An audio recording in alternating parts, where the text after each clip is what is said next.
নমস্কার বন্ধুরা, মেনু ছোট রান্নাঘরে সকলকে জানাই স্বাগত। চলে এলাম আজ আবারও একটা নতুন ধরনের রেসিপি নিয়ে। আজ কি নিয়ে এসেছে দেখুন, বাজার থেকে চিংড়ি মাছ নিয়ে এসেছে। চিংড়ি মাছের একদম নতুন ধরনের একটা রেসিপি আপনাদের সামনে আজ শেয়ার করতে চলেছি। এর আগে আপনারা কোনোদিনও এই রান্নাটা করেছেন কি না, খেয়েছেন কি না অবশ্যই কমেন্ট করে জানাবেন। কি রান্না করব সেটা জানার জন্য আপনাদেরকে প্রথম থেকে শেষ পর্যন্ত ভিডিওটা দেখতে হবে। চিংড়ি মাছের সাইজগুলো দেখুন। এই রেসিপিটা বানানোর জন্য ছোট চিংড়ি হলেও অসুবিধে নেই। চিংড়ি মাছের এই রেসিপিটা বানানোর জন্য ছোট বড় যে কোনো ধরনের চিংড়ি হলেই হবে। তো আমার এই চিংড়ি মাছের সাইজটা বেশ ভালোই পেয়েছে। প্রথম থেকে শেষ পর্যন্ত ভিডিওটা আপনারা দেখবেন, সাথে থাকবেন, তাহলে আপনারা সহজেই এই রেসিপিটা বানাতে পারবেন। চিংড়ি মাছগুলো আগে এইভাবে পরিষ্কার করে খোসা ছাড়িয়ে নেব। সমস্ত চিংড়ি মাছগুলো আমার পরিষ্কার করে নেওয়া হয়ে গেছে। এতগুলো চিংড়ি মাছ হয়েছে। চিংড়ি মাছগুলো আমি মিক্সিতে হালকা করে পেস্ট করে নেব। একটা জার নিয়েছি, জারের মধ্যে অল্প করে চিংড়ি মাছ দিয়ে হালকা করে ঘুরিয়ে নেব।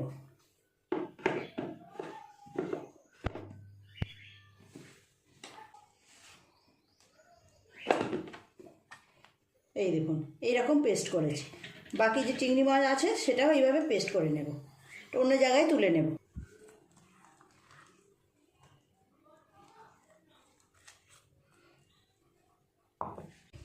সমস্ত চিংড়ি মাছগুলো আমি এইভাবে পেস্ট করে নিয়েছি।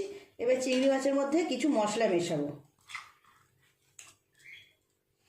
চিংড়ি মাছের মধ্যে দিয়ে দেব স্বাদ মতো নুন, হলুদ গুঁড়ো, দিয়ে দেব অল্প লঙ্কা গুঁড়ো, লঙ্কা কুচি দিলেও হতো, আমি গুঁড়োই দিলাম। দিয়ে দেব ধনেপাতা কুচি, কুচানো পেঁয়াজ, আর দেব টমেটো কুচি। সমস্ত জিনিসগুলোর সাথে চিংড়ি মাছটা খুব ভালো করে মিশিয়ে নেব।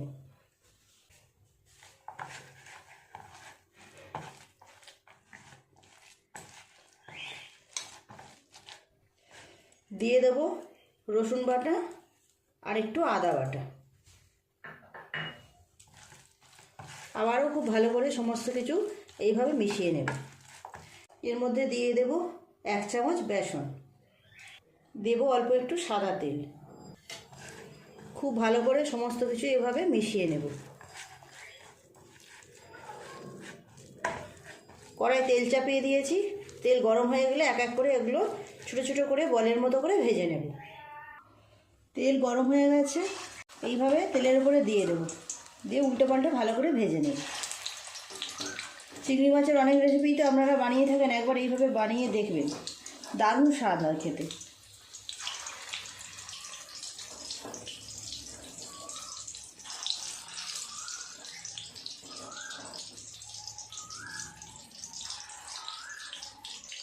এই পাশটা ভাজা হয়ে গেছে, উল্টে দেব, উল্টে অপর পিঠটা ভালো করে ভেজে নেব।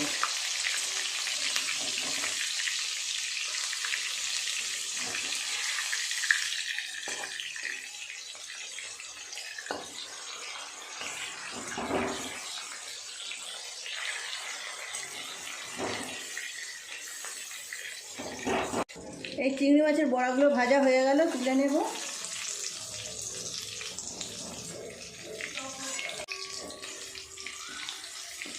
এইগুলো তো ভাজা হয়ে গেল, বাকি যে মাথাটা আছে ওইটা দিয়ে একইভাবে এরকম বড়ার মতো ভেজে নেব।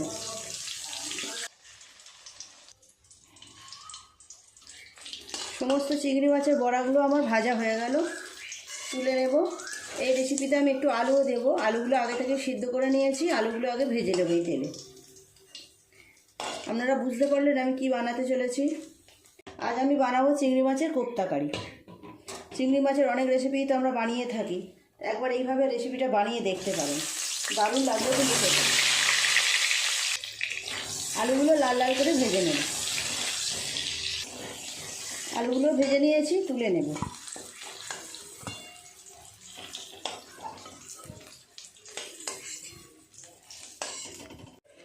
ফোড়নে দেবো একটা লঙ্কা, একটা তেজপাতা, আর দিয়ে দেবো পেঁয়াজ।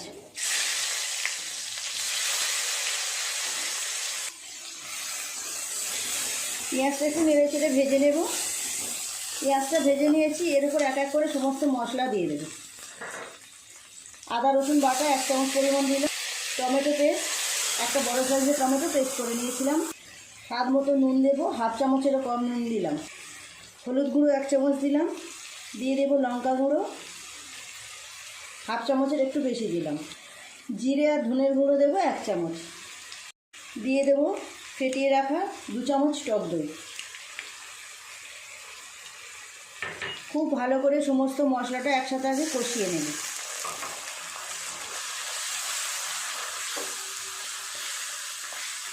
কাশ্মীরি লঙ্কা গুঁড়ো দেব।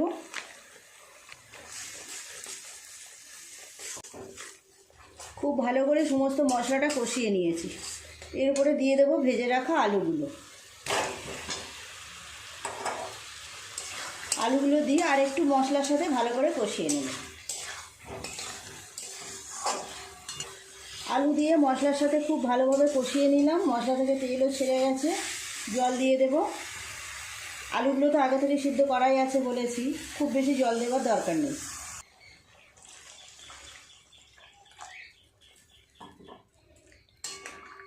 আপনারা কোনোদিন বানিয়েছেন কিনা অবশ্যই একবার কমেন্ট করে জানাবেন। আমি তো বললাম আমি আজকে বানাচ্ছি চিংড়ি মাছের কোপ্তা কারি। ঝোলটা ভালোভাবে ফুটে গেলে চিংড়ি মাছের কোপ্তাগুলো দিয়ে দেব। খুব ভালো করে ঝোলটা ফুটে গেছে। দিয়ে দেব চিংড়ি মাছের কোপ্তাগুলো। চিংড়ি মাছের কোপ্তা দিয়ে খুব বেশিক্ষণ আর ফোটাবো না, একটুখানি ফুটে গেলেই নামিয়ে নেব। এই কোপ্তাগুলো কিন্তু আপনারা শুধু মুখেও খেতে পারবেন, ভালো লাগবে। এই রেসিপিটা খুব বেশি ঝোল করলে ভালো লাগবে না, গায়ে মাখা হলেই ভালো লাগবে। অল্প একটু ফুটিয়ে নিয়েই নামিয়ে নেব। চিংড়ি মাছের কোপ্তা দেওয়ার পর একটুখানি ফুটিয়ে নিয়েছি 2-3 মিনিট। ওপর থেকে দিয়ে দেবো ধনেপাতা কুচি আর দিয়ে দেবো গরম মশলা। চিংড়ি মাছের কোপ্তা কারি পুরোপুরি রেডি।